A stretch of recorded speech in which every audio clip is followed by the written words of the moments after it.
দেখবে? আচ্ছা দেখাও। এই ওকে একটা আয়নাটা দাও তো ওটা।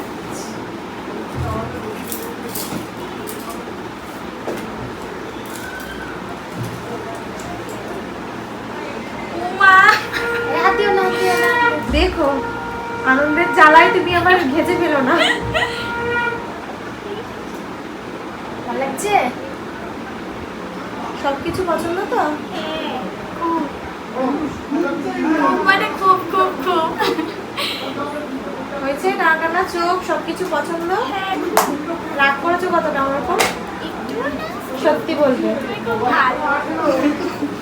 একবারও আয়না দেখতে দেয়নি, রাগ করোনি? মিথ্যে কথা বলছো আপনি? না, আমি তো ওটা দেখতে চাইছিলাম যে কতদূর কাজটা এগোলো। ও হ্যাঁ, তাই তো।